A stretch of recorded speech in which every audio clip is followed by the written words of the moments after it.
কৃপা শূন্য ভয়বতীতানং পাবন।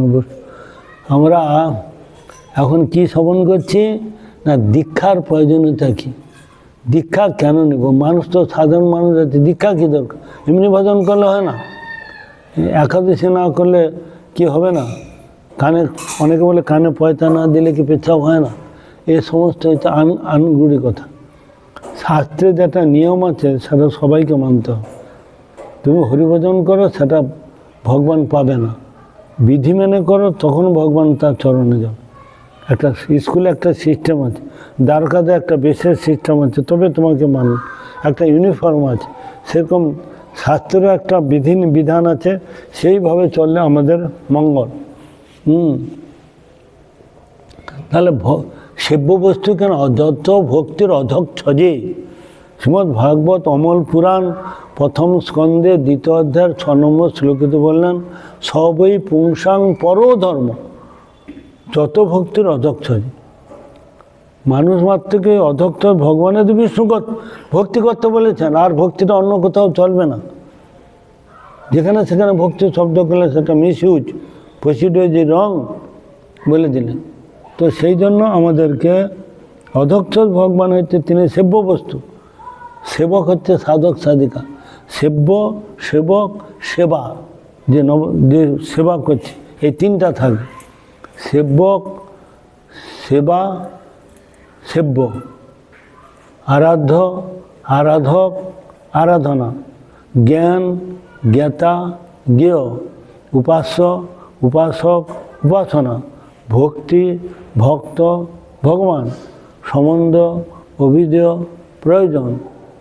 সব তিনটা নিয়ে তোর অন্য কোনো সম্প্রদায় এত সুন্দর বিচার নাই যেটা মহাপ্রভু বিচার, গোস্বামীগণের বিচার। সবসময় তিন: হরিগুরু বৈষ্ণব, ভক্তিভক্ত, ভগবান। এই তিনটাকে কাউকে বাদ দেওয়া যাবে না। হরিকে বাদ দিলে গুরুকে ধর্ম, বৈষ্ণব বাদ দিয়ে দেওয়া হবে না। যেই গুরু সেই বৈষ্ণব, কিন্তু বৈষ্ণব বলে একটা কথা আছে আর গুরু বলে একটা আছে। তাহলে বৈষ্ণব কি গুরু নয়? হ্যাঁ, গুরু হচ্ছে বৈষ্ণবের শ্রেষ্ঠ, তবু তিনি তিনটা ধরেছে: হরি, গুরু, বৈষ্ণব। তিন সত্য। হ্যাঁ, তিন সত্য করা হয়। এই জন্য তিনকে না আমাদের বেশি আলোচনা, সম্বন্ধ অভিধেয় প্রয়োজন। এই জন্য ভগবান হচ্ছেন, আমি সেই ভগবানের সেবক, এই অভিমান। আমি ভগবানের সেবক, তার সেবা করা হচ্ছে মনুষ্য জীবনের কর্তব্য। সেবা করে আমি ধন্যতি জানব, সেবা করে তার কৃপা লাভ করব। হ্যাঁ, এই কৃপা পাওয়ার জন্য তার সেবা করতে হবে। কিছু করে পাওয়া, কিছু করলাম না ভগবান কৃপা করবে। পরীক্ষা সারা বছরটা পড়াশোনা করলাম না, পাস করে যাব, এটা যেরকম অসম্ভব। তবে ভগবানের জন্য কিছু করো, তার জন্য নাম, তার নাম করো, হ্যাঁ, রান্না করো, মালা গাঁথো, এগুলো সব তার সেবার মধ্যে পড়ে যাচ্ছে। সেবাতেই ভগবান প্রসন্ন হয়ে যোগ্য, মোর কৃপা, যোগ্য দেখবে তোমার যোগ্যতা আছে, তোমার সরলতা আছে কিনা, নিষ্কপটা কিনা, তোমার মধ্যে ত্যাগ আছে না, ভোগ প্রবৃত্তি আছে না, এগুলো বিচার করে দেখবেন ভগবান। দেখে তবে তোমাকে পাস করাবে কি করাবে, এটা তারা পরীক্ষক, আমরা পরীক্ষার্থী। দিব্যজ্ঞান।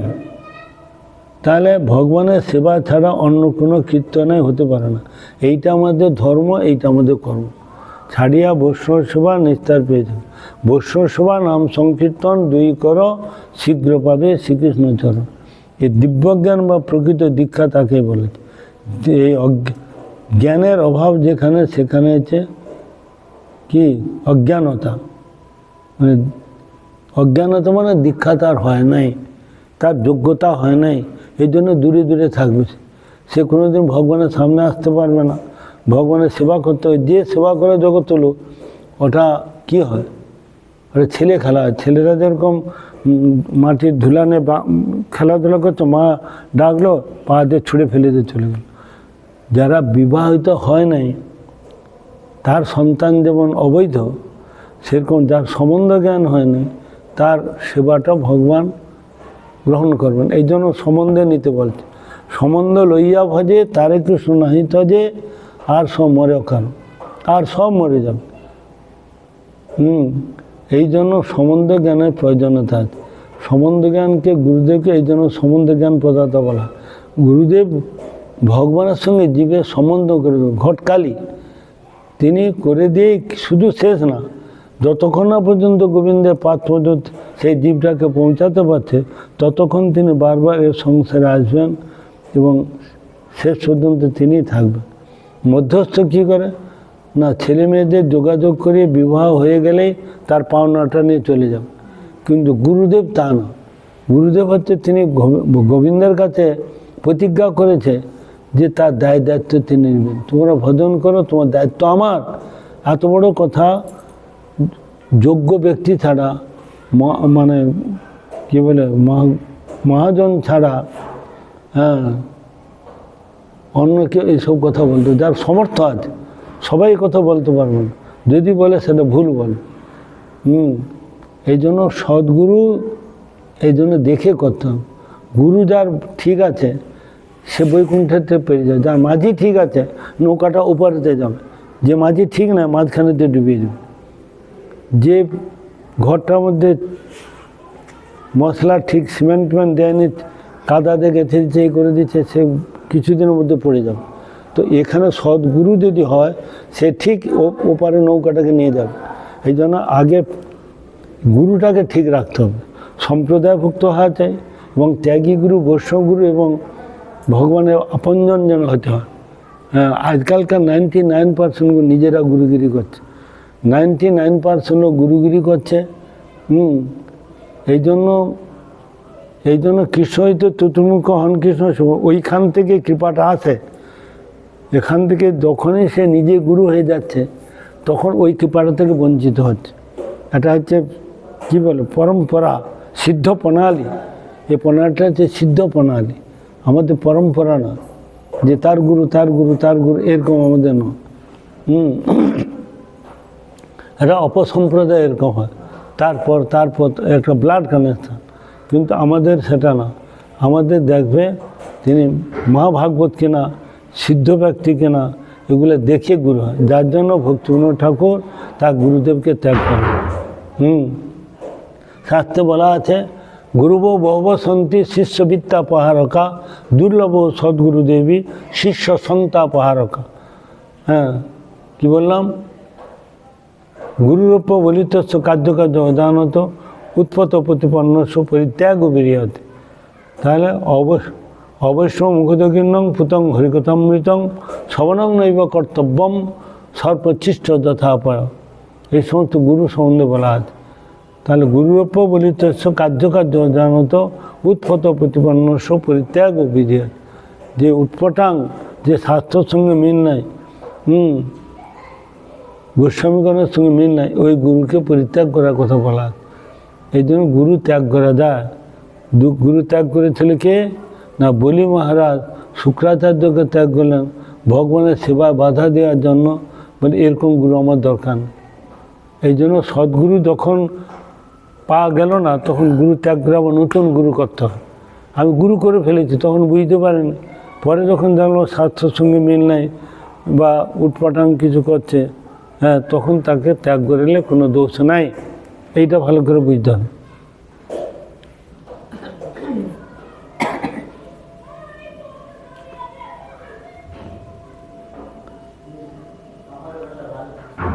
দিব্যজ্ঞান বা সম্বন্ধ জ্ঞান না হয়ে যদি আমরা সদ্গুরু নিকট জন্মগ্রহণ করিয়াছি, মুখে এই কপট অভিমান করিতেছি বলিয়াই যাবতীয় অনর্থ উপস্থিত হইতেছে। করে নাই বলছে আমি করে নিয়েছি। এটা হচ্ছে কেউ যদি কাকে গুরুরূপে আসনে বসিয়ে দেয় সেখানে ঠিক আছে, যে আমি এনাকে গুরুরূপে আসনে বসিয়ে দিতে, আমি আর কাউকে চিনি না বুঝি না। হ্যাঁ, যদি দু নৌকা পাওয়া যায়, একটা গুরু করে আবার একটা একেও ভজব, তাহলে কাউকে অসম্মান করা হলো না, তাহলে সেটা নিষ্ঠার অভাব হয়ে যায়। জগতে নিষ্ঠার অভাব হলেই তার ভজনে উন্নতি হবে না। অনেকে আছে, হ্যাঁ, এদিকে তুলসীমালা নিচে কালী দুর্গা শীতলা সব করছে, এদিকে কৃষ্ণের দিকেও আসছে, ওদিকে সব প্রসাদ খাচ্ছে, সব জায়গায় যাচ্ছে, তাহলে জানতে হবে তার নিষ্ঠার অভাব। সব দু নৌকা পা দিচ্ছে মানে তার কোনোদিন উন্নতি হবে না, বরং অপরাধ বেশি হবে। সবসময় নিষ্ঠা হইতে উপজয় প্রেমের তরঙ্গ। খণ্ড খণ্ড হয় যদি দেহ যায় প্রাণ, তবু তো না ছাড়িব বদনে হরিনাম। এগুলো নিষ্ঠার ব্যাপার। নামাচার্য হরিদাস থেকে 22 বাজারে মারা হল, তিনি বলছেন না আমি মরে যাব কিন্তু আমি হরিনাম ছাড়তে পারব না। নিষ্ঠা দেখুন, প্রহ্লাদকে তার পিতা কত রকম দুঃখ কষ্ট দিচ্ছে, 5 বছরের ছেলে, সে বলছে না হরি ছাড়া আমি অন্য কিছু, হরিনাম হরি সেবা তিনি কখনোই, পিতার এত বড় শশাগরা পৃথিবীর রাজা হয়েও তাকে তিনি কোনোদিন ভয় পাইতেন না, কোনো দিনের জন্য ভয়। সেদিন আমার ভগবান আছে, ভয় ভয় বলে তিনি কিছু জানতেন। যত ভগবানের ভক্ত আছে, শিবাস থেকে আরম্ভ করে, সুদামা বিপ্র থেকে আরম্ভ করে, পঞ্চপাণ্ডব থেকে আরম্ভ করে, এইগুলা দ্বারা কী শিক্ষা হয় যে না রে যত কষ্ট যত দুঃখ হোক কিন্তু আমি ছাড়ব না। তারা এত দুঃখ, পঞ্চপাণ্ডব কি কম ছিল? বিশাল ধনুর্ধর ছিল দুর্যোধন, বিশাল মানে শক্তি ছিল কার? ভীমের। আর সহদেবে ছিল অ্যাস্ট্রোলজার, প্রচণ্ড শাস্ত্র মানে জ্যোতিষবিদ্যা, প্রত্যেকের জ্ঞান ছিল। যুধিষ্ঠির ধর্মরাজ ছিলেন, কিন্তু তারা তবুও কৃষ্ণকে ছেড়ে যায় না। 14 বছর বনবাস দিয়েছে, তাদেরকে যৌতুকরে আগুন লাগানো হয়েছে, তাদেরকে বিষ খাওয়ানো হয়েছে, তাদেরকে কুলবধূকে তাকে নগ্ন, তবুও তারা সেটা মাথায় পেরেনি। এই জন্য শেষ ভালো যার সব ভালো, যে সয় সে সয়, যে নাশ হয় সে নাশ। তারা এত বড় গুণী ব্যক্তি হয়েও কৃষ্ণ তাদের সহায়, তবু তারা এত সহ্য করেছে। কৃষ্ণ ইচ্ছা করলে ছুটকে বাজাতে করতে পারতো না। ওদের 16 আনা পাপ পূর্ণ হোক, 16 আনা পাপ পূর্ণ হোক, তবে তিনি হবে। ভগবান ইচ্ছা করলে এটা করতে পারে না। তাদের কেন 14 বছর বনবাস করে? কেন সে জাল মানে উল্টাপাল্টা গুটি খেলে পাশা হারিয়ে তাদের ইয়ে করলো, তাদের সব কিছু ইয়ে করলো। ভগবান দেখুন তাদের পক্ষ থেকেও কীরকম, কিন্তু শেষ তার কী হলো, 5 ভাই থেকে গেল। আর এদের শতপুত্র মারা, অধর্ম থাকার জন্য শতপুত্র তার মারা গেল। এই জন্য শিবাস কীরকম নিষ্ঠা দেখো, ছেলে মারা গেছে, চুলে শাশুড়িকে চুলের মুঠি ধরে ঘাট ধাক্কা দিয়ে বের করে দিচ্ছে। এটা এই জগতে কোনো দিন কেউ এটা মেনে নিতে পারবে না, কিন্তু একটা ভক্ত ক্ষেত্রে, বৈষ্ণব জগতে এটা সম্ভব। এ জগতে কোনো ডাক্তার, ইঞ্জিনিয়ার, উকিল, ব্যারিস্টার কোনো দিন এই জিনিসটা করতে পারবে না, কেউ পারবে না। তাদের কী আছে না, সম্বন্ধ আছে।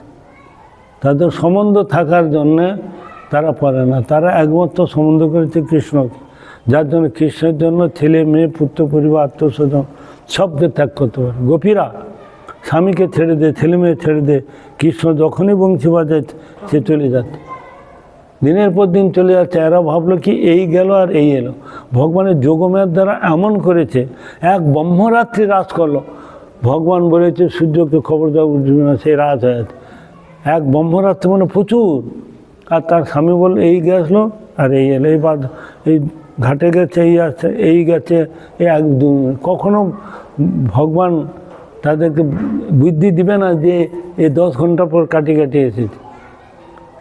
গোপীগণ বলছেন তুমি বংশবাজা তো এসে গেলাম, কিন্তু এখন যাব কী করে, স্বামী তো নিবে না।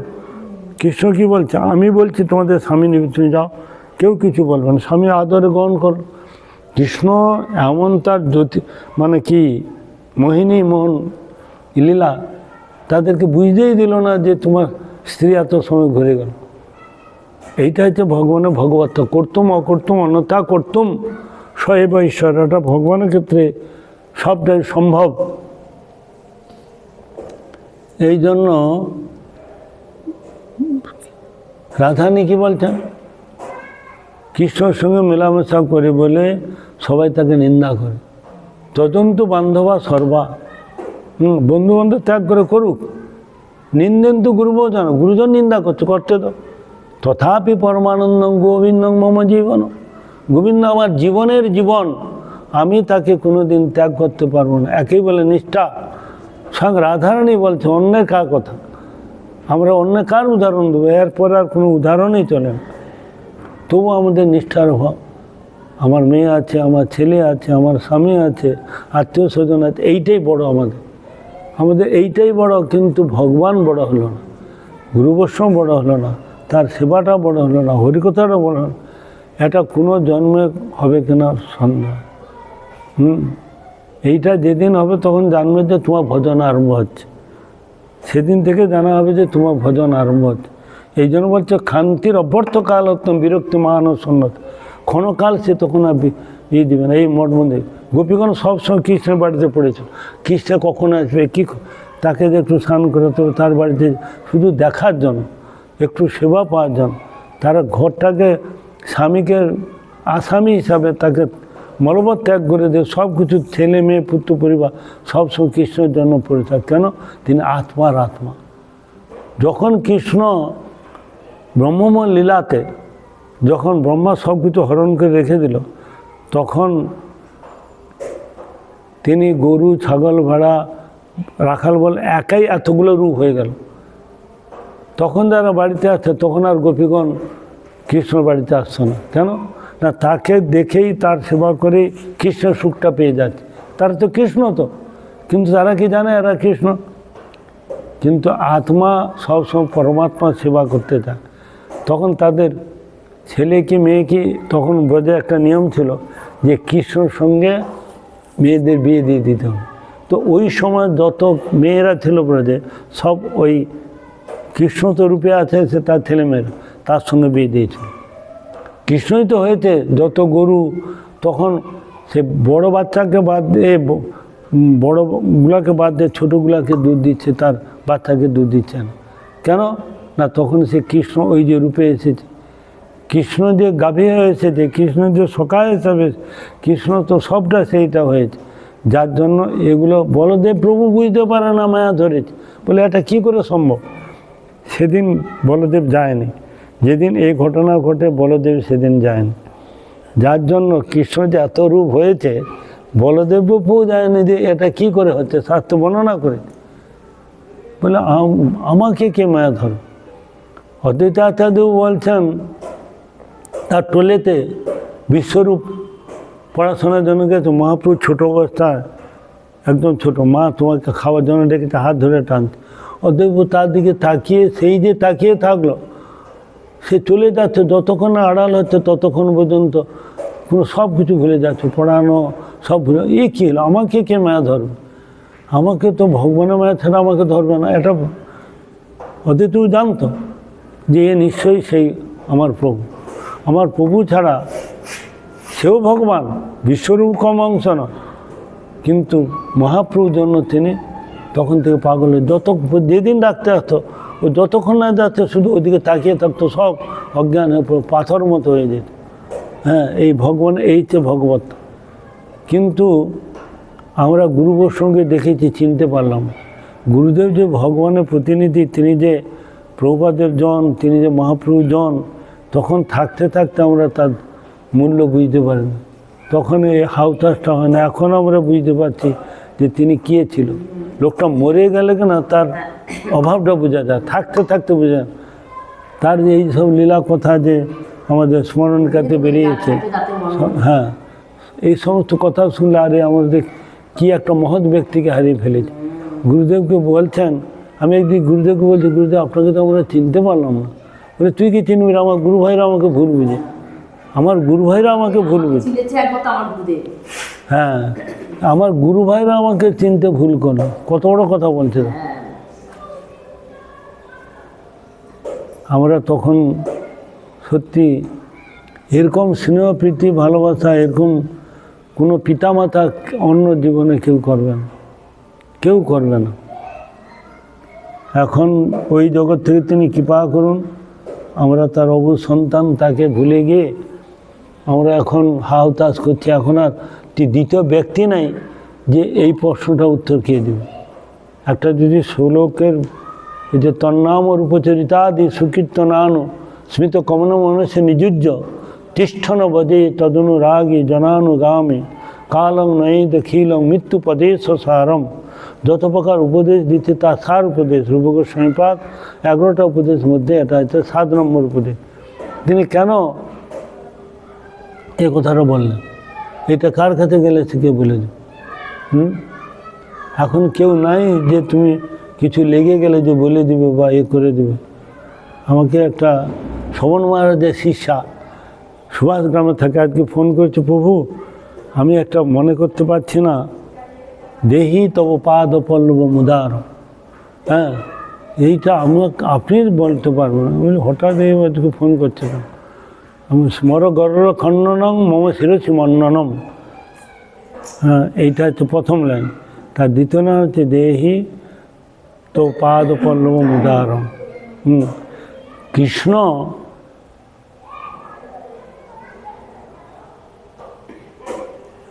স্মর গরল খণ্ডনম মম শিরসি মন্ডনম দেহি তো পাদ পল্লব মুদারম। কৃষ্ণ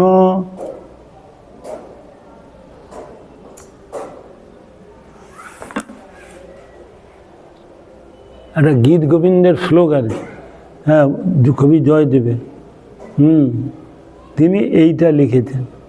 তো এইটা তপস্বী মহারাজকে জিজ্ঞাসা করলাম। তপস্বী মহারাজ বললে গীত গোবিন্দ আছে, কিন্তু আমার কাছে তো গীত গোবিন্দ নেই।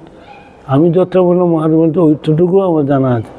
স্মর গরল খণ্ডন, ও শুধু বলতে দেহি পাদ পদ্ম মুদারম। আমি হচ্ছে স্মর গরল খণ্ডনম মম শিরসি মন্ডনম। হ্যাঁ, তারপর দেহি তো পাদ পল্লব মুদার। তো সময় মতো আমারও তো গীত গোবিন্দ নাই, কিন্তু পুরাটা আমার জানা নাই। তো এগুলো কাকে জিজ্ঞাসা করলে এই সমস্তগুলো সমাধা হবে, এইটা জগতে এখন সেরকম সমিতিতে সেরকম লোক নাই যে তোমাকে কোনো কিছু বললে জানাবে। এই জন্য ভগবত সেবা প্রবৃত্তির অভাবেই দীক্ষা জ্ঞানের অভাব। ভগবতের সেবা নিষ্ঠা এগুলো তার অভাব আছে, বিশ্বাস নাই। অবশ্য রক্ষিবে কৃষ্ণ বিশ্বাস হবে। আমাদের বিশ্বাস আছে যে কৃষ্ণ আমাকে রাখে পালে জানো সর্বকাল। ওখানে অনেক দিন এই কথাটা বলেছেন, একটা কেউ বলতে পারেন, একটা বাচ্চা ছেলে যা বলেছে, কৃষ্ণ আমায় রাখে পালে জানো সর্বকাল, আত্মনিবেদন দৈনে ঘুচাও জন। আমি মাঝে মাঝে এরকম প্রশ্ন ছড়িয়ে দিই, হ্যাঁ তোমাদের এত যে হাজার হাজার লোক আছে কিছু বলো। একদিন বলেছিলাম যে জিওডি গড মানে কি, স্মল জিওডি গড আর ক্যাপিটাল জিওডি গড, একটা লোকও বলতে পারে না। আমি মাঝে মাঝে এরকম করে দিতাম যে কি, সেই ধর্ম শ্রেষ্ঠ যাতে আত্মপ্রসন্ন, অথক্ষ যে অহেতুকি ভক্তিবিঘ্ন শূন্য। হ্যাঁ, বলে তোমরা এটা কালকে এই করে আসো, দুবার তিনবার চারবার বলে দিতাম। হ্যাঁ, লোকে কি এগুলো করে না, ওদের কী করে কল্যাণ হবে। তো সংসারে উন্নতির স্পৃহা, সংসারের জন্য যেভাবে স্পৃহা, যেভাবে মন দিনরাত পরিশ্রম করে, ভগবানের জন্য যদি এক কণা করে, তাহলে এই জন্ম উদ্ধার হয়ে যাবে।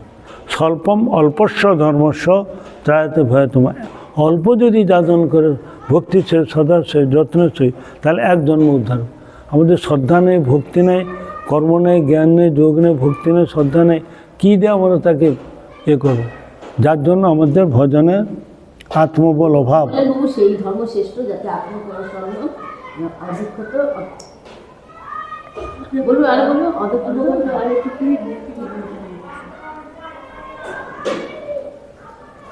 আমাদের কেউ গৌড়ীয় পত্রিকা কেউ পড়েন কোনো, হ্যাঁ ওই জন্যই তো বলছি। গুরুমা দুঃখ করে বলতেন যে আমার ছেলেরা এই পত্রিকা পড়ে আমার খুব কষ্ট হয়। একদিন বলছে আমাদের মঠে ছেলেরা জানে না গৌড়ীয় পত্রিকা বয়স কত, মাস কী আছে না আছে, বাইরে লোকেরা পড়ে আমার খুব কষ্ট, দুঃখ। এই দুঃখ কাকে জানাবো? শুধু শুনলে হবে না, একটু পড়তেও তো হবে, একটু জানার ইচ্ছা তো হবে। জানবো, শিখবো, এই জাতীয় ভাবনা না থাকলে উন্নতি হবে না। আমাকে জানতে হবে, বুঝতে হবে। আমরা এ কথা বলে রোজ রোজ বলে যাচ্ছি, রোজ ওই কী কথা বলছি, কেউ একটা কথা বলতে পারে না, তার মানে সে ঠিকমতো শ্রবণ করেনি। একবার দুবার তিনবার চারবার বলতে বলতে তো হবে, চেষ্টা থাকবে তো। Where there is a will there is a, ইচ্ছা থাকলে উপায়। সংসারে উন্নতির স্পৃহা আমি যেভাবে বলি এরকম সবাই বলে কিনা আমার জানা না। তাহলে সংসারে উন্নতি করিবার স্পৃহা যে রূপে হৃদয়ে বাসা বাঁধতে পারে, ভগবত সেবা বিবৃতির অভাবেই দীক্ষা গ্রহণের পর জড় প্রতিষ্ঠা জড় অর্থস্প্রিয়া, হ্যাঁ, সজ্জনগণের সেবার প্রচেষ্টা ইত্যাদি আমাদের সর্বনাশ করিতেছে। আমাদের এই সংসারে কী করে উন্নতি হবে, কী করে ছেলেদের মানুষ করো, কী করে, তার জন্য যেভাবে হয়, কিন্তু গুরু বৈষ্ণব ভগবান তার জন্য সেবা, তাদের উন্নতি, তাদের জন্য তো আমাদের হচ্ছে না। এই জন্য আমাদের কি হচ্ছে, সর্বনাশ হচ্ছে। সর্বনাশের কারণ হচ্ছে বিষয়েতে পিতিয়ে আছোই আমার, সেই মতো পিতে হোক চরণে তুমি। বিষয়েতে যেভাবে পিতে হবে সেই জন্য তোমাতেও সেই যাতে পিতি যাতে হয়, এইটা ঘুরিয়ে দিতে বলছে ভক্তিবিনোদ ঠাকুর। এই জন্য বলছেন ব্রহ্মজন্মে নাহি কাজ, আমার ব্রহ্মার জন্ম দরকার নেই, কীট জন্ম হোক যথার্থ। কীট জন্ম তোমাকে যেন কখনো ভুলে যায়। নাহং কুমিপাকং হরে, নাহং কুমিপাকং হরে, শ্লোকটা কি রে, কুমিপাকং হরে, নাহং কুম্ভিপাকং হরে, শ্লোক একটা খুব ভালো আছে। নাহং নাহং নাহং বন্দে তব চরণ দ্বন্দ্বম দ্বন্দ্ব হেতু কুম্ভিপাকং হরে, নাহং বন্দে তব দ্বন্দ্ব চরণ দ্বন্দ্বম দ্বন্দ্ব হেতু কুম্ভিপাক হরে, না পেত না ভেবন্তম ভাবে ভাবে হৃদয় ভবনে ভাবেয়ম ভবন্তম। একটা খুব ভালো ছিল।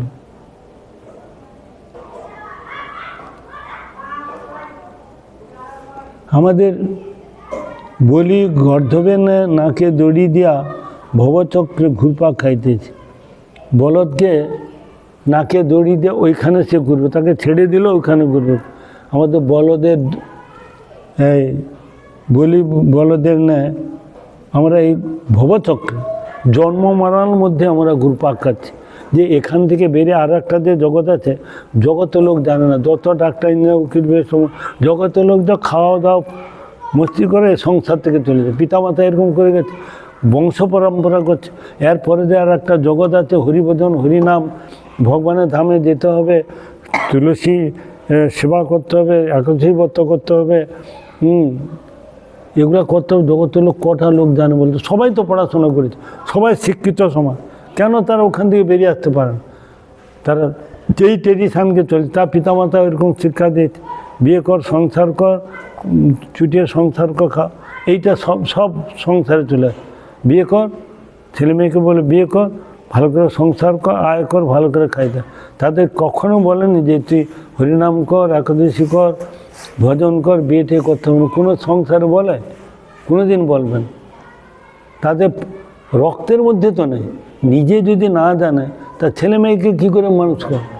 নিজেরা যদি এইভাবে শিক্ষা দেয়, তার ছেলেমেয়েরা পরবর্তীকালে তারা এইভাবে তৈরি হবে। আসলে তোমার পিতামাতায় শিক্ষা দেয়নি, তোমরা এত বছর হচ্ছে শিক্ষা পাওনি, তা তোমার ছেলেমেয়েদেরকে আর কী শিক্ষা দেবে? এটা ব্রজবাসীদের মধ্যে আছে, তাদের ব্লাডের মধ্যে আছে, জন্মগত। তারা আমাদের মধ্যে ছেলেমেয়েদেরকে বলতে হয় না, যা রে মন্দিরে যা, একাদশী কর, তুলসীতে জল দে, প্রণাম কর, বলে বলে করতে হয়। কিন্তু ওদের জন্মগত আছে, ছোট থেকে ওরা সকাল হলেই ছেলেমেয়েরা চলে যমুনা স্নান করবে, মন্দির পরিক্রমা করবে, গীতা ভাগবত পাঠ, সকাল থেকে 10টা পর্যন্ত ছেলেকে মেয়েকে সব, তারপর সংসারে যা কিছু, এটা প্রতি ঘরে ঘরে। সকাল হলে তারা কে গিরাজ পরিক্রমা করছে, কে পঞ্চবর্ষী করছে, কে স্নান করছে, কে মন্দিরে এ মন্দির ও মন্দির, সব মন্দির ঘুরে। সকাল হলেই মঠ মন্দিরে ব্রজবাসীরা প্রচুর আছে। গোবিন্দ মন্দিরে তো সে রাত থেকে সব পরিক্রমা করছে, কত দূর দূর থেকে আসে। ওখানে ব্রজবাসীদের মধ্যে একটা আছে, কিন্তু আমাদের মধ্যে এই জিনিসটা নয় যে মঙ্গলাতি দর্শন করলে কী হয়। মঙ্গলাতি দর্শনকে কী হয় আমরা তো জানি না। সকালে তো ভগবানকে দর্শন করতে হয়, ভগবান মন্দির পরিক্রমা করতে হয়। এর যে কী ফল, শাস্ত্রে পরম গুরু মহারাজ প্রভুপাদ এরা কোনোদিন মঙ্গলারতি বন্ধ করে, শাস্ত্রে বলে। অন্যান্য সময় আসো না আসো, মঙ্গলারতিতে অতি অবশ্যই আসতে হবে। এটা ভগবানের প্রথম। এই জন্য সকালে উঠে ভগবানের এটা হচ্ছে আত্মবল, চিৎবল, এতে বৃদ্ধি হয়। এই গুরু বৈষ্ণবকে দেখেছি, গুরু মহারাজকেও দেখেছি, তিনি এরকম আরতিতে আসতে, মন্দির পরিক্রমা করতে। হ্যাঁ,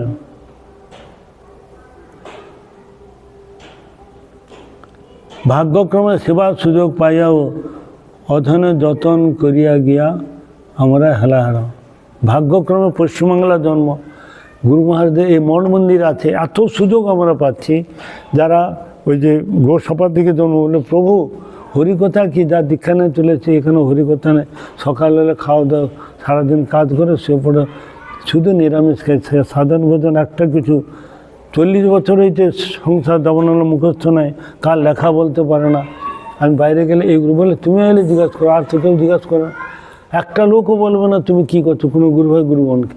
আমি যার সঙ্গে দেখা হবে সে দীক্ষিত কি পরে মঠেও, যে মঠেও, প্রভু এরকম তো কেউ আমাদের জিজ্ঞাসা করেন, আপনি জিজ্ঞাসা করেন। আমি আমার একটা স্বভাব খারাপ কি, তুমি যে মঠের হো না কেন, ভক্তি কাকে বলে, কেন ভক্তি যাজন করো, কেন একাদশী ব্রত করবো, একাদশী করলে কি হয়, না করলে কি হয়, এগুলো তো বলবো। সম্প্রদায়ের নাম কি, আমাদের 4 আচার্যের নাম কি, আমাদের 4 সম্প্রদায়ের উপাস্য কী, এগুলো জিজ্ঞাসা করবো বলে এগুলো তো কি কঠিন প্রশ্ন। এগুলো তো আমাদের এর মধ্যে একটা লোকও বলতে পারবো না। তাহলে কীরকম সাধন ভোজন করছে দেখো, তারাও সংসারের মধ্যে আছে। এইগুলো জগতে লোকের অভাব, তোমাকে জিজ্ঞাসা করবে এই জাতীয় লোকের অভাব। আজকে এই ছেলে বাড়ি মুন্নাটা এসেছে, ডাইরেক্ট পড়া, এই এখানে এরকম পড়া বলে, তো আমাকে তো এতদিন কেউ কিছু বলে, আমাকে কেউ কিছু, আমার চোখে পড়ে গেলে উল্টাপাল্টা করলে আমি তোকে বলবো, যে হোক না কেন, সে দীক্ষিত অদীক্ষিত, উল্টা করলে তখন চোখের একটা। মহাপ্রভু এই জন্য বলছে, যারে দেখো তারে ক কৃষ্ণপতি, আমার আজ্ঞা গুরু হইয়া তারে। সে একটা লোক যদি একবার ভুল ধরে দেয়, জীবনে সে এই কাজটা করবে, যে এটা ঠিক না, এটা ঠিক, এইটা করলে তোমার অকল্যাণ। অনেক কথা বলেছে এবারে, এমনি পাড়ায় পাড়ায় 2-3টা হয়েছে, লোক বলে এরকম তোকে পাঠায় এসব কথা বলে না, বলে এসব কথা পাঠে বলে না, ধর্মসভায় বলা যায় না, তোমার বাড়িতে পাঠ করছি তখন এগুলো বলা যায়, ধর্মসভার মধ্যে এগুলো বলে। তখন একটা প্রসঙ্গ থাকে, প্রথম দিন ছিল সনাতন ধর্ম, দ্বিতীয় দিন ছিল মনুষ্য জীবনের কর্তব্য, তৃতীয় দিন ছিল মহাপ্রভু অবদান বৈশিষ্ট্য। তা সেই সমস্ত মহাপ্রভু ধান ঘানতে শিবের গীত তো চলবে না। তখন যদি উল্টা হয়, তখন বান্দরঘর থেকে যায় শিবঘর থেকে যায় বান্দরঘর, লোকে বলবে প্রসঙ্গ এই চললেই সেটা হয়ে যাবে, তখন ওই প্রসঙ্গের মধ্যেই থাকতে হবে। হ্যাঁ, তো সেই জন্য দীক্ষা গ্রহণ ব্যতীত জীবন ধারণটা বৃথা, তাকে জীবিত অবস্থা মৃত বলা হয়েছে। নেহ যৎকর্মণ ধর্মায়ন বিরাগায় কল্পতে ন তীর্থপাদ শিবায় জীবন মৃত হিস। জীবিত অবস্থায় যদি কেউ দীক্ষা গ্রহণ করলো না, তাহলে তার কী হবে, তাকে মৃত বলে বলা হয়। ভগবান তাকে আর দ্বিতীয়বার মনুষ্য জন্ম দেবে না, গরু ছাগল ভেড়া কুত্তা গাছপালায় জন্ম হবে। এই জন্য মনুষ্য জন্ম দুর্লভ, মনুষ্য জন্ম লোভিয়া সংসারে কৃষ্ণ ভজন দুঃখ কহিবকার। এই জন্য ভাগবত শ্লোকে বলছেন, নাম সংকীর্তনং যস্য সর্বপাপনাশনম প্রণাম দুঃখ সমনস্তং নমামি হরিং পরম। কিছু বোঝা গেল? নাম হরিনাম করলে কী হয়, যত দুঃখ আছে জীবনে তার জন্ম জন্মতে দুঃখটা চলে যাবে। আর ভগবানকে প্রণাম করলে কী হবে না, প্রণাম দুঃখ নাম সংকীর্তন যে সর্বপাপ অপনাশন, সমস্ত পাপ যাবে। আর প্রণাম করলে দুঃখ চলে যাবে। এই হরিনামের হরিনাম প্রণাম সর্বদুঃখ সমনস্তং নমামি হরিং পরম। এই হরির যে পরম যে হরি, তোমাকে তখন তার আর সংসারে আসতে হবে না, তখনই সেই স্বদেশ মোর দিব্য Vrindavan, back to home and back to god.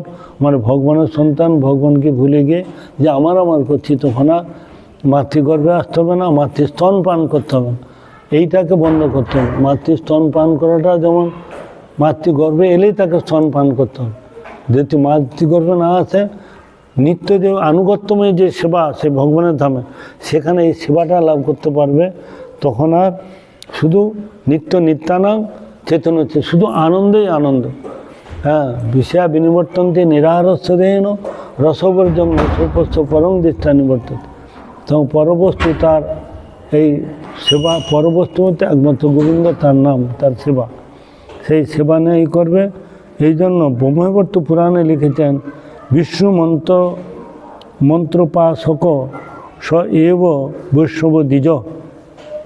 দ্বিজ কাকে বলছে? যারা বিষ্ণু মন্ত্র উপাসক, সেই বৈষ্ণব হচ্ছে দ্বিজ। বিষ্ণু মন্ত্রের উপাসক তিনি হচ্ছেন বৈষ্ণব। হ্যাঁ, গৃহীত বিষ্ণু দীক্ষাকে বিষ্ণু পূজা পরণর বৈষ্ণব অবহিত অবিগত অস্মাৎ বৈষ্ণব, তাকে বৈষ্ণব বলে শাস্ত্রে বর্ণনা করেছে। হ্যাঁ, বিষ্ণুমন্ত্রের দীক্ষা গ্রহণ ব্যতীত সর্ব দুঃখ বিমোচন কোনোদিন হবে না। দীক্ষা নিল না, দুঃখ টুক্ষ চলে গেছে, এটা হতে পারে না। গুরুচরণ আশ্রয় করলো না, প্রেম হয়ে গেছে, ভগবানকে পেয়ে গেছে, এরকম কোনো শাস্ত্র উদাহরণ না। এই জন্য গুরুকরণ দরকার, এই জন্য দীক্ষা প্রয়োজন, এই জন্য বিষ্ণু মন্ত্রে নিতে হবে। কোনো দেবদেবী মন্ত্রে, বিষ্ণু বলতে কি? রাম, কৃষ্ণ, মহাপ্রভু, মৎস্যকুর্ম সব এগুলো বিষ্ণু। এই বিষ্ণু বলতে যে শুধু কৃষ্ণকে বলছে না, হরিরেব সদারাধ্যা সর্বদেবের সরেশ্বর ইতরে ব্রহ্ম রুদ্রাধ্যা নাম অবজ্ঞা কদাচ। আমাদের বিশ্ব আরাধনা ঠিক, তা বলে অন্যান্য দেবতাদের অবজ্ঞা করা যাবে না। অবজ্ঞা করলে কাউকে অসম্মান করবেন। পরমগুণাথ বলছে যোহসি সোহসি, তোমাকে প্রণাম, তুই যে হও সেও তোমাকে একটা সম্মান। জীবে সম্মান দিবে জানে কৃষ্ণ অধিষ্ঠান। এটা মহাপ্রভু বিচার। মহাপ্রভু কখনো বলেনি যে জীবেতে প্রেম করো, এটা নরকে যাওয়ার অবস্থা। যারা এই কথা বলে সে নিজে যাবে, আমাদেরকে নরকে এ করতে। এই জন্য জীবে প্রেম করে যেই জন সেই জন সেবিত ঈশ্বর, বহুমুখে সম্মুখে তোমায় ছাড়ি কোথায় খুঁজিছ ঈশ্বর। এই কথাটা ভুল। এটা জগতের এ সমস্ত কথা শাস্ত্র কথা না, এটা কোনো মানে অপসম্প্রদায়ের কথা। সবসময় শাস্ত্রের সঙ্গে মিল থাকবে। মহাপ্রভু কখনো বলেনি, তিনি যে সম্মান দিতে বলেছে, জীবে দয়া করতে বলেছে, কখনো প্রেম করতে। এই শব্দটা, প্রেমটা রিজার্ভ থাকবে অনলি ফর ভগবানের জন্য। ভগবানেতে প্রেম। এই জন্য যারা মানুষকে ভগবান বলে তাদেরকে কি বলে? ভগবান বলছেন যস্তু নারায়ণং দেবং ব্রহ্ম রুদ্রাতি দৈবতম সমত্তেন নৈব স্বপাষণ্ডী ভবে ধ্রুবম। কিছু বুঝা গেল? যারা মানুষকে ভগবান বলে, যারা বলছেন যে রামকৃষ্ণদেব ভগবান, লোকনাথ ভগবান, অনুকূল ভগবান, কে আরে অনেকে ভগবান বলে। ভাগবত কি বলছেন?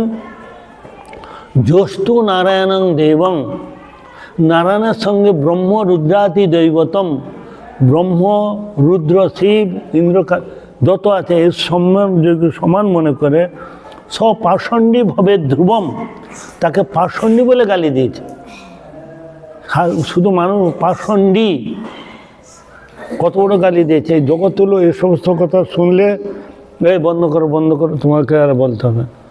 এই জন্য আমাদের ভাগবত সমাজের উদ্বোধনে একবার দুবার ডেকেছিল, এমন বলেছে না, ওরা আমার আগে মন্ত্রীরা বলে দিচ্ছে জীবে প্রেম করে যে কেউ কিছু বলে। আর আমি যে ওগুলো বলেছি, ওকে বসতে বলে, ওকে বসতে বলে, আমি বসবো না, আমি একটু বলি তোমাদের গরম জল থেকে মাথাটা ধুয়ে দেয় বলে এসব লোক ডাকলে হবে, ওই জন্য আমাদেরকে ডাক। এখানে একবার এই যে কালী আছে না, এই যে সামনে যে মন্দিরটা, ওখানে একবার আমাকে উদ্বোধন বলেছে। এমন বলেছি দেবদেবীর সম্বন্ধে, হ্যাঁ, আর দ্বিতীয়বার আমাদেরকে ডাকবে। যেখানে একবার এই দুর্গা পূজা ও কালী পূজা আমাদের উদ্বোধনে ডাকে, একদিন এমন বলবো, শাস্ত্রের কথা বলবো, শাস্ত্রের বাইরে বলবো। যারা একনিষ্ঠ ভক্ত তারা কখনো দেবদেবী আরাধনা করবে না, তারা বৃথা সময় নষ্ট করবে না, তারা 10 পয়সা নিয়ে রান্নারান্নি করবে, তারা সবসময় 1 টাকা নিয়ে থাকবে, তারা সব সময় প্লাস, তারা সব সময় কি লাভ চাইবে, তারা কোনোদিন ক্ষতি চাইবে না। এইভাবে সময় নষ্ট করবো কেন? আমাদের সময় কম, আয়ু কম, অন্নগত প্রাণ যে কোনো মুহূর্তে চলে যেত আমাদের, তারা বুঝে সুঝে করে। আর জগতের লোক এসব বুঝে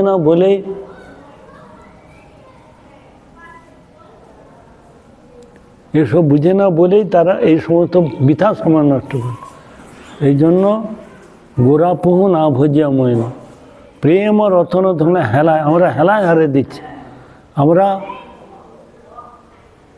অধনে যতন করি ধন ত্যাগন। আমরা এই জন্য লোষ্ঠকে, সোনাকে ত্যাগ করে লোষ্ঠকে আপন করে ধরছি। যাকে আশ্রয় করলে এ জন্ম কি পরের জন্ম সুখ হবে, তাকে বাদ দিয়ে যেটা শান্তি দিবে না, সুখ দিবে না, কষ্ট দেবে, দুঃখ দেবে, অবুঝ সন্তানের মতো তাকে আমরা আঁকড়ে ধরছি। এই হচ্ছে বদ্ধজীবের স্বভাব। বদ্ধজীব সবসময় নেগেটিভ টানবে, পজিটিভটা ধরবে না। জগতে সব নাস্তিকের দল, সব নাস্তিক, একটা মনুষ্যের মধ্যে পড়ে না। ওই জন্য ওখানেও বারবার বলেছি, তোমাদের ভুলে জন্ম, আঙুল ভুলে চলছে, ভুলে মরণ হয়। অন্যান্য বক্তারা আছে, আমার সঙ্গে কারো মিলবেন, আমি সব উল্টা করে বলেছি। তোমরা এত বছর শুনেও তোমাদের একটাও কেউ তিলক নেই, মালা নেই। সনাতন ধর্ম হলে তোমরা দাবি করো। সনাতন ধর্মেতে তিলক মালা না থাকে তাহলে ধর্ম না হীনা, পশুবি সমান, সব পশুর ধর্ম।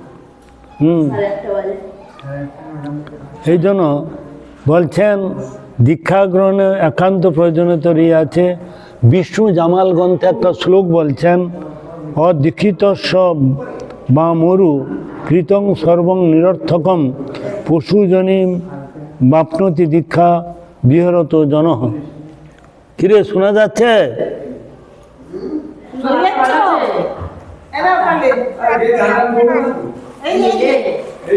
হরে কৃষ্ণ। আচ্ছা, শোনা যাচ্ছে তো? অদীক্ষিত ব্যক্তি যাহা কিছু করে সমস্ত নিরর্থক, মৃত্যুর পর সে পশুজনী প্রাপ্ত হইয়া থাকে। বলছি পশুজনী মাপনতি দীক্ষা বিহরত জনঃ। অদীক্ষিত ব্যক্তি যা কিছু করে সব নিরর্থক, বৃথা, ভস্মে গিরালা, আর মৃত্যুর পর তারা পশুজনী প্রাপ্ত হবে। ভালো করে শুনে নে, এটা বিষ্ণু জামাল গ্রন্থ বলছে, আমি বলছি না। অদীক্ষিত, যারা অদীক্ষিত, বামারুক্ষিত সর্বং নিরর্থকং, তার সমস্ত কিছু নিরর্থ, যা কিছু করে, বামারু মানে যা কিছু করে সবই নিরর্থক। মৃত্যুর পর তারা কী হবে? পশুজনী প্রাপ্ত হবে। গরু, ছাগল, ভেড়া, কুত্তা, গাছপালা হয়ে জন্ম হবে। আরও বললেন, তে নর পশব লোকে কিং তেসাং জীবনে ফলম জৈনবদ্ধ হরের দীক্ষার অর্চিত ন জনার্দন। স্কন্দ পুরাণ বলছেন, যাহারা হরির দীক্ষাপ্রাপ্ত হয় নাই, ভগবান জনার্দনকে অর্চন করে নাই, সংসারে তারা পশু, এবং তাদের জীবনে ফল কি? তাদের জীবনে কি কি পেল তারা? তাহলে তো নন্দীর কিছু হচ্ছে না। নন্দীর সব হচ্ছে। সে নন্দী শোনো, আপনি বলছেন অদীক্ষিত থাকলে সব কিছু বেকার হয়ে যাচ্ছে, নিরর্থক হয়ে যাচ্ছে। সে তো সারকে তো ধরেছে, সে তো অসারকে, কালী দুর্গা সে তিনি গোবিন্দকে সার করেছে এবং গুরুকে বলছে এই আমার সর্বস্ব, ব্যাস হয়ে গেল। তাহলে আপনি কেন বলছেন সম্বন্ধযুক্ত হয়েছে? আরে ওখানে লেখা আছে মানে দিব্য সম্বন্ধযুক্ত, এটা কেন হচ্ছে? ওইটাই হয়ে গেল। এ একলব্য, সে গুরুকে দেখেনি, কোনো কিছু করেনি, সে এত বড় কী করে বিদ্যা, তাকে তিনি কিন্তু দ্রোণাচার্যকে ছেড়ে সবকে গুরু, সব পিছনে দৌড়ায়নি, তার নিষ্ঠাটা দেখিয়েছে। নামাচার্য যখন কুলে এসে তিনি হরিনাম ছাড়া 22 পড়া, কত রকম পরীক্ষা করেছে, পরীক্ষা সে পাস করেছে। এইটাকে নিষ্ঠা দেখাতে হবে। তার মধ্যে সরলতা, নিষ্কপটতা আছে কিনা। ও যদি একে ছেড়ে দেয়, কালকে আর একজনকে ছেড়ে, কালকে একজন, তখন নিষ্ঠার অভাব। কিন্তু একজনকে সার করলে, প্রভুপাদের সময় অনেকে প্রভুপাদকে দেখেনি, তাকে গুরু বেছে মেনেছে, কিন্তু সে তাকে একটা ঘটনা শুনে। এই তো গুরু মহারাজের এতে আছে, একজন মহিলা, সে গুরু মহারাজের নাম শুনেছে, দেখেনি। হ্যাঁ, সে দেখেনি, নাম শুনেছে, সেই জন্য তাকে বসিয়ে পূজা পাঠ করে, তিলকমালা করে তাকে গুরু হিসাবে যান। দীক্ষা হয়নি, দেখেও না। তারপর একদিন ভক্তি বলো তীর্থ মহারাজের সঙ্গে এরকম বসে, মা তুমি কার দীক্ষিত? তো সে বলছে যে বামন গোস্বামী মহারাজ। হ্যাঁ, বামন গোস্বামী মহারাজ। তখন বলছে তারপরে আবার একদিন বলছে মহারাজ আমার অন্যায় হয়েছে কি, আমি এখন ওনাকে দেখি নাই আর বলে ফেলেছি। মহারাজ বলছে না, তুমি যখন ওনাকে হৃদয়ে সিংহাসনে বসিয়ে দিয়েছো ওইটাই দীক্ষা, আর আলাদা করে দীক্ষা না। তা আপনি যখন আমার ঘরে গুরু মহারাজকে বসালেন তারপরেও তো আমাকে গুরুদেবের কাছে ঠেললেন কেন? হ্যাঁ, গুরু মহারাজকে কি যখন বসালেন আপনি একটা দিলেন, মঙ্গলপুর একটা দিল, দুটো আলোক্য ছিল, গুরু মহারাজই ছিল, গুরুদেবের ছিল না। তা আপনারা বললেন না দীক্ষা নিতে হবে, এখন যিনি বর্তমান আচার্য তোমাকে দীক্ষা নিতে হবে। আমি একথা কোনোদিন বললাম, আমি কখনো বলবো ও না। বাবু আপনি তো নিয়ে গেলেন গুরুদেবের কাছে ও নিচের ঘরে। আমি একথা কখন, আমি এই যে শোনো, আমি গুরু মহারাজের অপ্রজ্ঞার পর বহু লোকের বাড়িতে যে দীক্ষা দিয়ে তাদের গুরু মহারাজকে বসে দীক্ষা দিয়ে মন্ত্র দিয়ে দীক্ষার কাগজে এরকম অনেক আছে, অনেক ঘটনা। হ্যাঁ সেটা আছে তো, সেটা আমি কখনো বলবো না যে যদি তোমার ইচ্ছা থাকে তুমি সে আলাদা কথা। না, আমাকে জোর করে নিয়ে গেছেন গুরুদেবের কাছে। আপনি গুরু মহারাজ, আপনি গুরুদেবের ঘরের নিচে এই যে 1 নম্বর ঘরে ছিল, আমাদের গুরুদেব এসেছিল। হ্যাঁ, আপনি বললেন এখনই সুযোগ আছে, এখনই নেই, এখনই নেই। আমি তো এরকম কথা কাউকে বলি, যারা শোনো যারা নিষ্ঠা আছে তাদেরকে আমি বলবো না, যারা দোদুল্যমান, এই যে লোকটা শুনছে, যে লোকটা শুনছে এর জীবনে এটা শুন, এ অন্য লোকের ছিল, শুধু আমি কিছু বলি না, ও আমাকে জিজ্ঞাসা করছে, আমি বলছি এইটা আমি আমার ইচ্ছা। এই যে লোকটা শুনছে একে জিজ্ঞাসা কর, হরে কৃষ্ণ শুনতে পাচ্ছিস? ওই শুনতে পাচ্ছি। এ দেখছে যে গুড বেটার বেস্ট, সে কি করে নিষ্ঠার সে ভোজন করছে, এরকম বহু ঘটনা। যারা এই জাতীয়, আমি কোনোদিন তাদেরকে বলবো না, আমার মন থেকে এরকম হবে না। গুরুদেবের পর এরকম বহু লোককে আমি বলেছি যে আমি শুন ওর বাড়িতে গেছি, তখন প্রথম গেছি, যে দেখি আমার গুরুদেবের অনেক ফটো, তা পর্যটক মহারাজের একটা কোনো ফটো নেই। তো আমি বলি তুমি তো ওর কাছে দীক্ষা নিয়েছো, সে তো বৈষ্ণব, তার ফটোটা তো রাখবে। ওর আগে গেছে কি নাম, অনিতা। অনিতা এসে আমাকে বলছে গুরু পাঠে, তখন 2-1 দিন বসতো, আচ্ছা প্রভু কেউ যদি বাবাকে বাদ দেয়া দাদুকে ভালোবাসে, আমি তো জানি এটা, ও যে ওই ব্যাপারে বলছে আমি তা জানি। আমি হতেও পারে কেউ বাবা অপেক্ষা দাদুকে ভালোবাসতেই পারে, বলে পারে। বলে হ্যাঁ, কারো বাবার সঙ্গে মিল না থাকতে দাদুকে ভালোবাসতে পারে। হ্যাঁ, তারপরে শুনলাম ওর কাছে যে এই, আমি এটা কিন্তু জানি না। আমি বলছি একটা বৈষ্ণব হিসাবে যেহেতু তুমি তার কাছে একটা মন্ত্র নিয়েছো, তার ফটোটা রাখতো, তখন রাখবে, তার আগে রাখতো। নিষ্ঠাটা তুমি নিলে যে তোমাকে ও হয়ে গেল তা না, তুমি যাকে নিষ্ঠার সহিত করবা হৃদয় সিংহাসনে বসাতে হবে। আমাদের তো অনেক গুরুবর্গ প্রভুপাদ আছে, তাদেরকে শিক্ষাগুরু হিসেবে মানে, কিন্তু দীক্ষাগুরু হচ্ছে তোমার যে ভালোবাসবে সে তো তাকেই ভিতরে বসিয়ে রাখবে। হ্যাঁ, যে আমি এই ছেলেটাকেই ভালোবাসি, ব্যাস। আমি একে ছাড়া কাউকে পাচ্ছি না। আরও তো অনেক বৈষ্ণব আছে, তারা শিক্ষাগুরু, যে আমাদের শিক্ষা দেবে সে শিক্ষাগুরু। দীক্ষাগুরু হবে একটা, দীক্ষাগুরু হবে একটাই। যেমন একলব্য, তিনি একে দেখেনি, সেই তীর্থ মহারাজ ভক্ত বলে তীর্থ মানে তোমার গুরুকরণ হয়েছে, তুমি তাকে তখন বসিয়ে দিয়েছো, বরণ করেছো, আলাদা করে দীক্ষা নেওয়ার দরকার নেই। তিনি বলে দিলেন, সেই হিসাবে তিনি দীক্ষা দিলেন না, বলতে বলতে আমি তো দীক্ষা দিয়ে দিতে পারি। তার ইচ্ছা ছিল, বলছে না তোমার বলাটা ঠিক আছে, কোনো ভুল হয়নি। না সে তো ঠিক, তুমি তাকে হ্যাঁ, কোনটা? সে তো গুরু মহারাজকে দেখেনি, শুধু নাম শুনেছে, সে তো হৃদয় সিংহাসনে বসিয়ে দিয়েছে। এরকম তো কত লোক আছে। একটা কৃষ্ণনগরের একটা ঘটনা, সে গুরু মহারাজ তখন এই জগতে নেই, তার বাড়িতে গুরু মহারাজের ছবি রেখে আর সেবা পূজা করে বইতে পড়ে। এখন পর্যটক মহারাজ শিষ্য ওখানে কয়েকটা আছে, তারাই চলছে এই তুই কী করছিস, আর এখন তো উনি পেয়ে গেছে, আর ওর ওকে বসাইলে সিংহাসনে হবে না।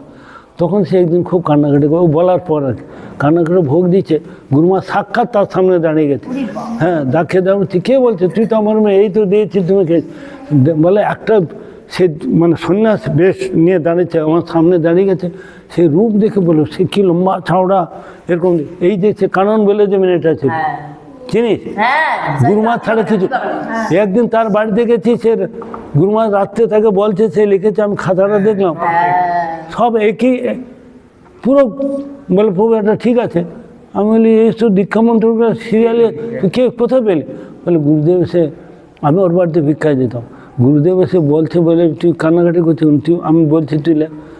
গুরু মহারাজ বলে দিচ্ছে, তিনি লিখছে, একটা কাটাকাটি নয়, সুন্দর করে লিখেছে, তার হাতেই লিখেছে। বলে আমাকে গুরুদেব বলেছে। ও গুরু ছাড়া আর কিচ্ছু বুঝতো না। ও মেয়েটা গুরু মহারাজের জন্য আলাদা দিত, আমাকে মাসে মাসে দিত, গুরু মহারাজের জন্য আলাদা করে দিত। ওর ছেলেটা গুরু মহারাজ ছাড়া সে এতে যাদব ইউনিভার্সিটিতে ইঞ্জিনিয়ারে ভালো রেজাল্ট করে। বাইরে থাকতো ছেলেটা। হ্যাঁ, ওই যাদব ইউনিভার্সিটিতে পাস, ওখানে সবাই যেতে পারে না, শুধু গুরুদেবের নাম। ও আলাদা করে গুরুদেবের গুরু মহারাজের জন্য টাকা পাঠাতো। হ্যাঁ, আমি তো জানি, আমি তো ওর বাড়িতে যেতাম। মা তো গুরুগত প্রাণ, কিন্তু মায়ের এই গুরুগত প্রাণ দেখে ছেলেটাও ভালোবেসে ফেলেছে। হ্যাঁ, ওই ছেলেটাও ভালো এবং ভালো রেজাল্ট করছে, ধীর স্থির ভাব। ওই জন্যই তো অশান্তি হয়ে, অশান্তিটা তো এইখানেই ছিল। হ্যাঁ, ওই জন্য আবার ওই তো হয়তো এয়ারপোর্টের দিকে কোথায়। হ্যাঁ, কি বলছে, যার দীক্ষাপ্রাপ্ত হয় না সেই জনার্দনকে অর্চনা করেন নাই, এ সংসারে তাকে পশু এবং জীবনটা বৃথা বলে। আরও বলছেন, গর্ভস্থিতা মৃতা বাপি মুশি কাস্তে তোর এ বলছে গুরুদেব পূজা দিন নাম গুরুদেব বামন গোস্বামী। ওটা তো ওই উদাহরণ থাকলে হ্যাঁ, গুরুকে ত্যাগ করে। গর্ভস্থিতা মৃতা বাপি মুশি, আমি বহু লোককে এরকম দিয়েছি, বহু লোককে দিয়েছি। এক জায়গাতে তার বাড়ির সবাই তুলসী কাটা, এই যে সেন্টিমেন্ট আছে। হ্যাঁ, ওই একটা সে মিলনের ভাই না, এই মিলনের ভাই, সে দীক্ষা নেয়নি, স্কুলে পড়াশোনা করতো। হ্যাঁ, তারপর আমি তার বাড়িতে গেছি, বলছে প্রভু আমাদের কেন আমরা অন্য লোকের কাছে আর শুনবো, আপনাকে দিয়ে দেন। আমি তো বলে হ্যাঁ দিয়ে দেন। তা আমি কি করলাম, গুরু মহারাজের দীক্ষার কাগজটা নিয়ে আর মন্দিরে বসে, তা তোমার গুরুদেব এনে শুধু দীক্ষা কাগজটা দিলাম, মালাটা একটু স্পর্শ করে একটু জপে কী কোনো সে ভালোই আছে বলে একই করে, সে চায় না অন্য কোথাও যাবে। সে বলছে আমি গুরুদেবকে ছাড়া তো একটা দীক্ষা নিতে বসবো হাতে। দোলেতে একজন বলছে আমি মালা নেবো, তা আমি তো বোঝান মার্গকে বল, তখনও উনি আচার্য হন, তখন আচার্য হয়নি, তখন পদ্মরূপ মারার সময়। তো সে বলছে দিয়ে আমাকে একটু মালা জপে দেয়। তো বোঝান মার্গ না তুই দিলাম, আমি তাকে জপে দিলাম। বোঝার মার্গকে বললো, সে বলে আমি পারবো না, তুমি দেব। তা আমাকে বলছে আমি বলি তোমার এই যে পদ্মা, তারপর গীতাদি শব্দ আমি হরিনাম ওদেরকে করেছি, প্র্যাকটিস করেছি। গুরু মহারাজ, আমি তখন উত্তর ভারতে, গুরু মহারাজকে আমি কিন্তু বলিনি, গুরু মহারাজ নিজেই বলছে, বলে তোমাকে তো নিতেই তো অনেকটা আগে দিয়েছে। যত লোক হরিনাম নিতে বসছে গুরু মহারাজ করে, কেউ মালা ফেরাতে পারেনি, নামটা পুরো উচ্চারণ, শুধু গীতাদি এক নম্বর, বলে তুমি তো অনেকটা আগে গেছো। যে সন্ধ্যাদি মারা গেল, ওই যে ক্যান্সার হয়েছিল, ওই যে মুচিবাজারের ভিতরে থাকতো, আমাদের আত্মীয় হয়, ও তো গুরু মহারাজ শিষ্য ছিল। গুরু মহারাজ শিষ্য, কিন্তু এই যে লক্ষ্মী আর এই যে গীতাদি, এরকম 4-5 জনকে আমি আগে তোমরা প্র্যাকটিস করো। গুরু মহারাজকে তো পরে নয়, এটা কোনো দোষের।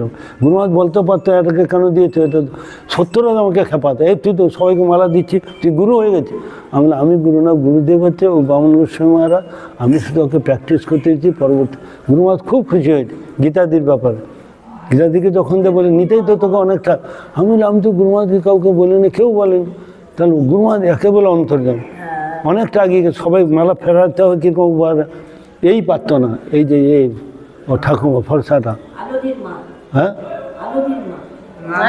এই যে ইদানিং যে মারা গেল, ওর নামটা কি জানো?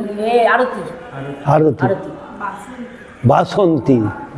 বাসন্তীকে এখানে দীক্ষা নেওয়ার পর কতবার ঘুরিয়ে দেখাচ্ছি, ও ঘোরাতেই পারছে না, সবাই দেখাতে পারছে না।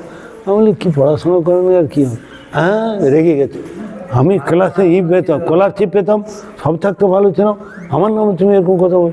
আমি দেখো এত লোক বলতেছে তুমি এই ঘোরাটাটায় ওটা ওইদিকে তো বলে, সেদিন থেকে ওকে কিছু বলতাম, ও আসতে পারে কিছু বলতাম, বলে আমাকে, আমি স্কুলে স্কলারশিপ পেয়েছি, আমি স্কুলে 1 নম্বর ছাত্র ছিলাম, আমাকে তুমি এরকম কথা বল।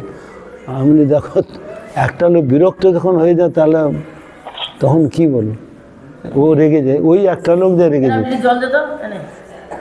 আরে কি বলে, এই যে কমলপুর মা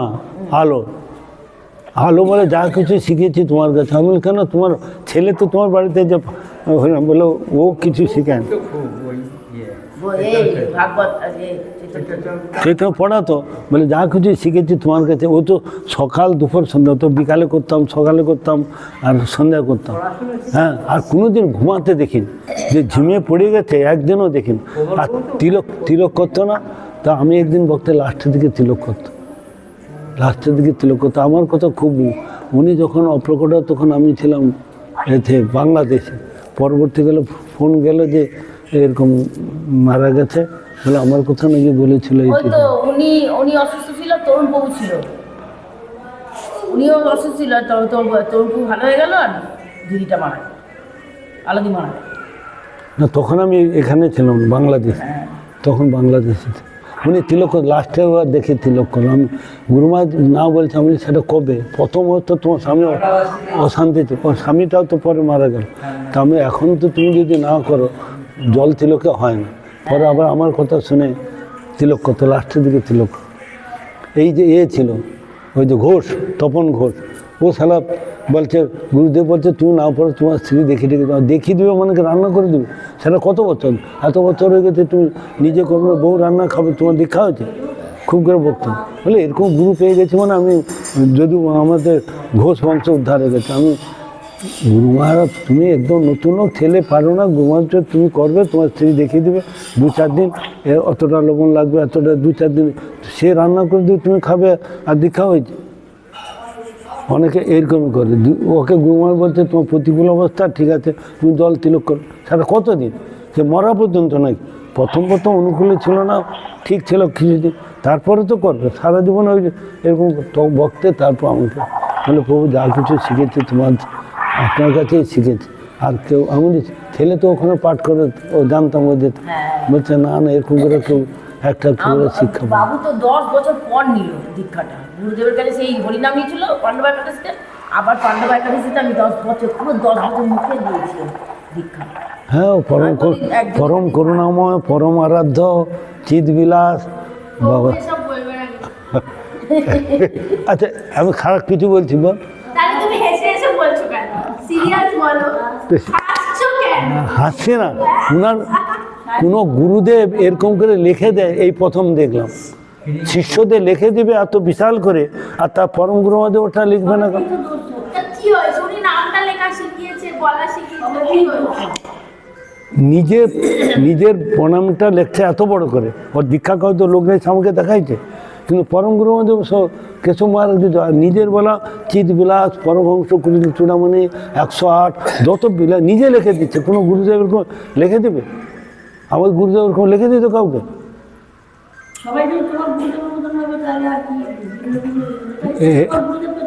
ওনার সব থাকতে আচার্যদের মধ্যে ওনার বৈশিষ্ট্য সব আলাদা।